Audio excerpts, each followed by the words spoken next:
Hello, and welcome to the big, yellow, and burning subject of the sun. Do you ever think about the sun? How much influence does it have on your life? You probably don't think about it very much, but the sun's influence is absolutely enormous, and without it, we simply wouldn't exist. In this unit, we're going to explore the power of the sun from two different points of view: myth and science. First of all, let's talk about myth. Mysterious architecture, ancient gods, and even human sacrifice. These are just a few of the things that demonstrate just how influential the sun is. There are thousands of examples all around the world that were inspired by the sun. One of the most curious examples is Stonehenge. Stonehenge, in the south of England, is a series of large rocks positioned in concentric circles. It is made more curious by the fact no one really knows why it was built.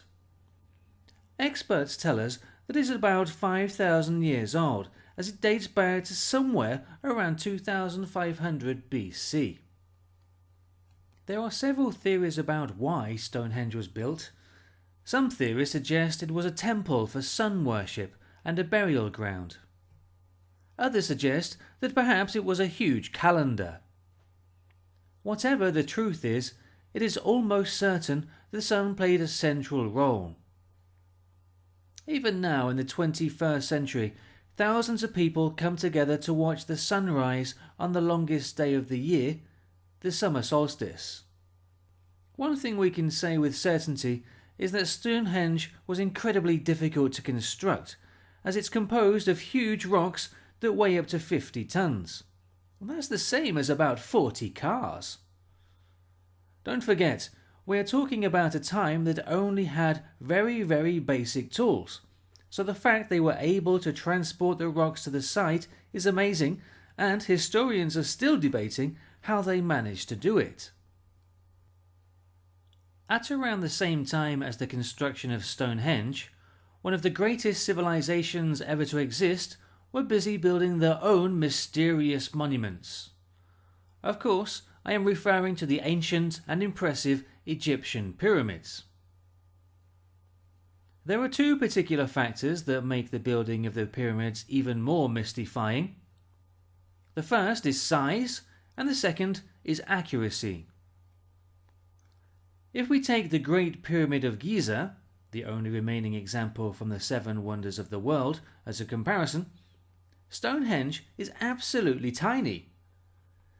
Archaeologists estimate that at the time of the pyramid's construction, it was about 145 meters high. That's 3 times higher than the Statue of Liberty in America, and made it the highest building in the world for almost 4,000 years. It is also estimated that there are more than 100,000 stones, and its total weight was almost 6 million tons. Truly unbelievable.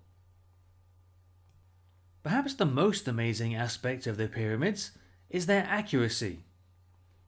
Nobody knows for sure, but some say the pyramids were built to precisely reflect the position of the sun during a specific period called the spring equinox.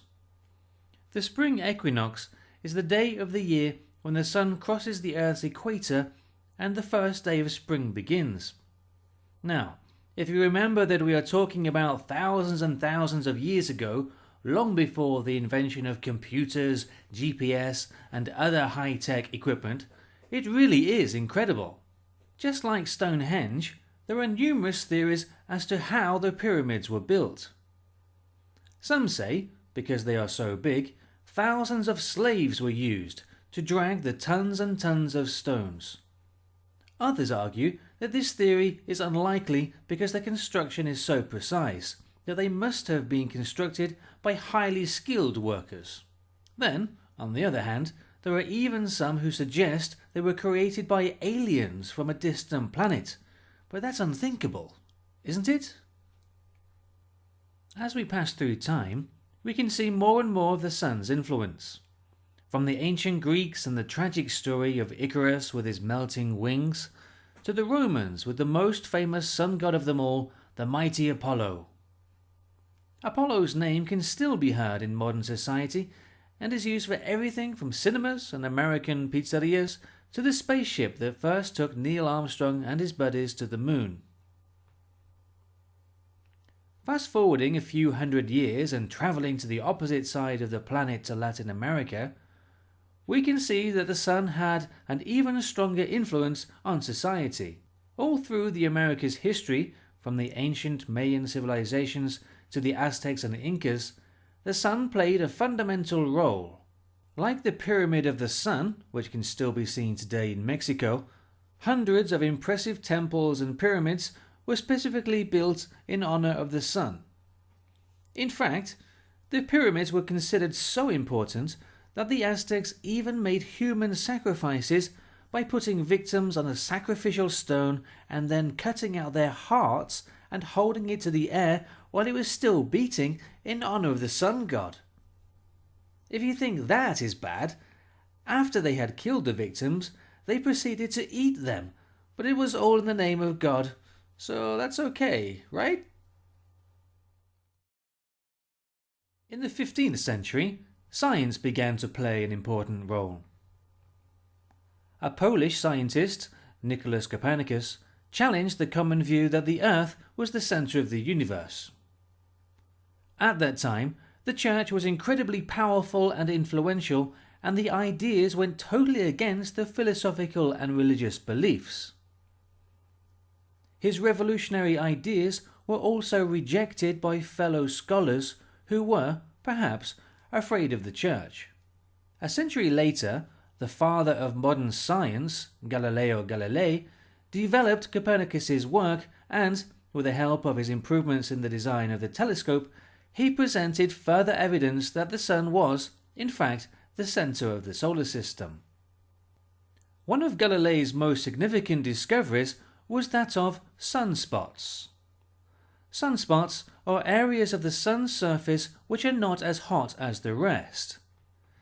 This is significant because, until that point, the Sun was considered to be a perfect golden disk and represented perfect gods in several different cultures and religions.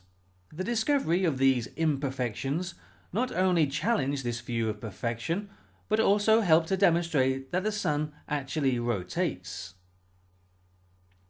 Galilei studied the spots for several weeks to conclude that not only did the Sun rotate, but that it rotated at different speeds in different areas, proving that the Sun was not, in truth, solid.